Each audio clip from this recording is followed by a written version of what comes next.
Marketing attribution is nearly dead. The tracking it depends on is breaking down, and the reports it produces have grown too thin to base real decisions on.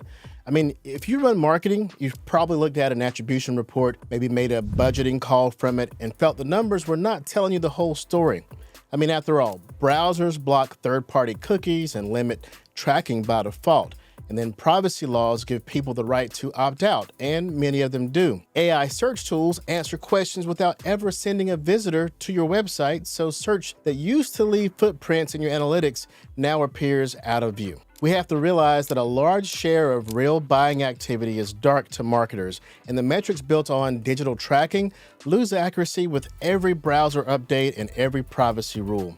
So in this video, I'm going to show you why attribution is failing, what it never told you even at its best, and a practical way to begin measuring your marketing that actually works.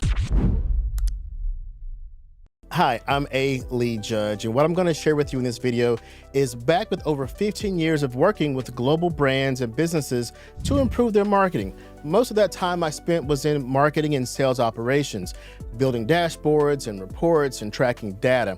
And then today, my agency serves dozens of companies building marketing and content machines that drive revenue. Now, there are a few useful signals that are still in the data, so let's start there before we throw away anything. So what marketing data can you still trust? Well, a handful of signals are still useful as long as you treat them as clues instead of conclusions. Sometimes you can see the last touch before a conversion, like the click that gets the credit. You can see the traffic source or the channel, like search, paid, social, referral, direct, or email. Sometimes those things are in your analytics. You might see the landing page they arrived on and the campaign behind the click if your UTM tags are set up well. In your analytics or your marketing automation platform, you may be able to see the pages they viewed, the time they spent on your site, their device, browser, a rough location, or even the form or asset that captured them. Each one of those is a fact, but none of them explains why the person bought or shows you the full path they took. That gap,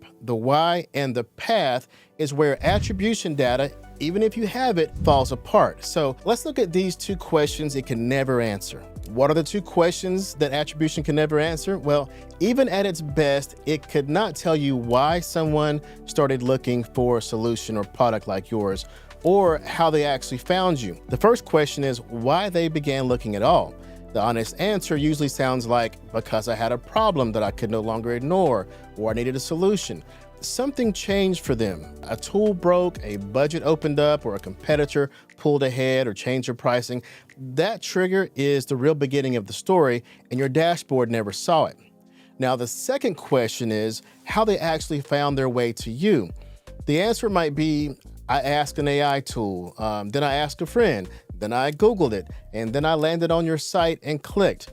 Across all those many steps, your attribution model credits probably the first one or the last one, or ignores everything before the last touch. Much of that decision forms in places your tracking codes can't reach. A coworker who used you at their previous job, a podcast where your name came up, a question typed into an AI assistant or a Slack thread, an internal meeting, a conference conversation 6 months ago. None of that shows up in your reports. A buyer could spend weeks shaped by sources you'll never be able to measure, then arrive through a single direct visit that takes all the credit. If attribution misses all of that, the next question is how we ended up trusting it in the first place. Why do marketers still debate first touch, last touch, and multi-touch attribution?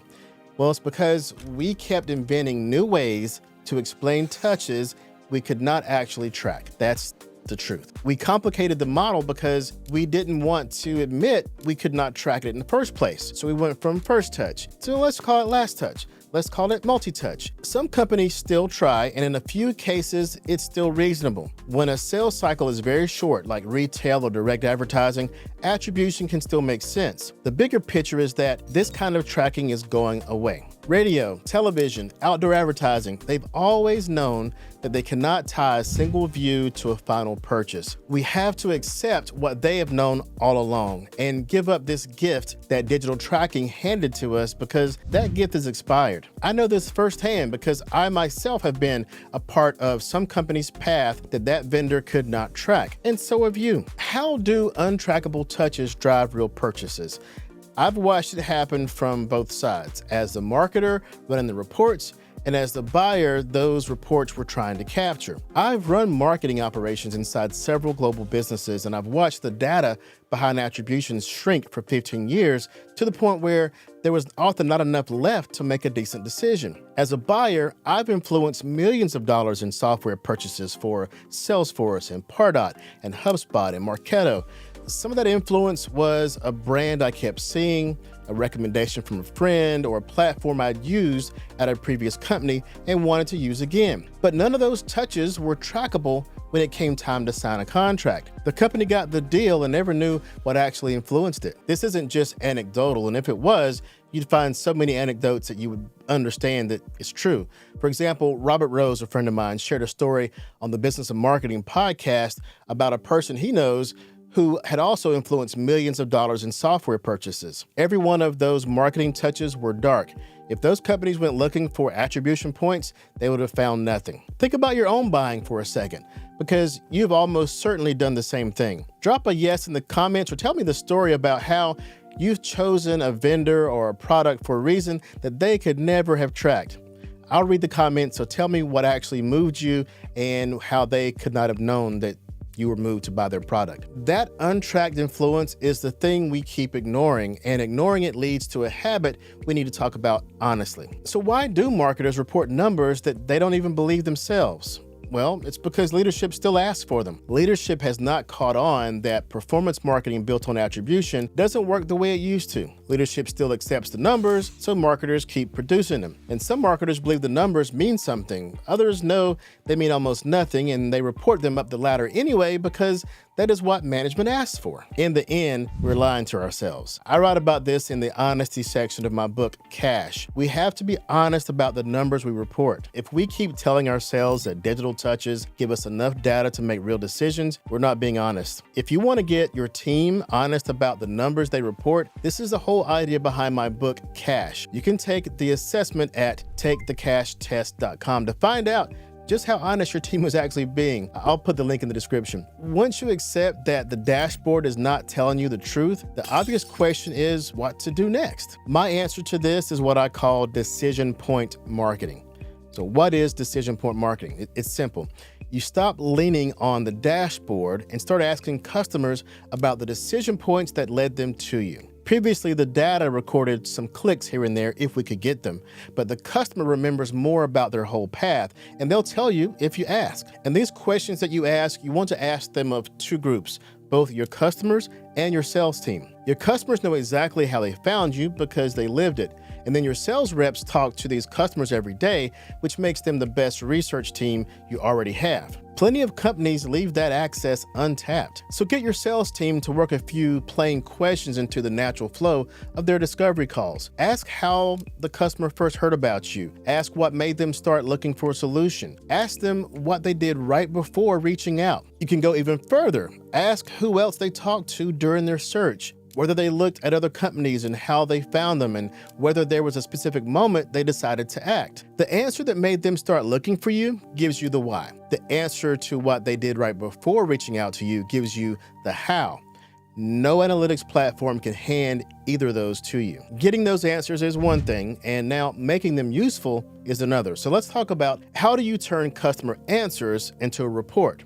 Well, start by capturing the exact words in one simple, repeatable place, because a great answer that lives in a sales rep's memory fades fast. Put a free-form question on every contact form that simply asks how they learned about you. Leave it open, no drop-downs, just free-form text. You're probably thinking that the answers will be messy data if it's a loose field, but that's fine because an AI tool can read hundreds of them at once, group the similar ones, and turn them into clean categories you can actually count. So go ahead and add an open text field in your CRM that captures how they found you. And for the sales users, make it a required note on every new opportunity. Also, be sure to record all of your discovery calls, with consent of course. Run them through a transcription tool and tag the moments where the customer describes their path. Be sure to keep the customer's exact words. Don't let anybody shrink it down to something generic like "they found us online." The details on what they say and the words they use matter. Once you have a few dozen of these, patterns will begin to show up quickly.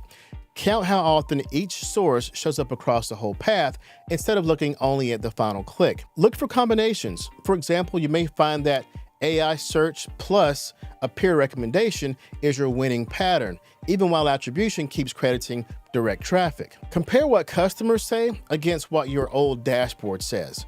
Where they disagree, trust a human answer and then maybe adjust your dashboards, what you think about them, and maybe even adjust where you're spending. What you'll end up with is a report built on real human feedback. It'll be a bit messier at the start than a clean attribution chart, but it'll be far closer to the truth. Now, this is very different from what we've been doing in attribution, and all of this takes real work to put in place. So let me be honest about what you're signing up for. Is this change worth the effort?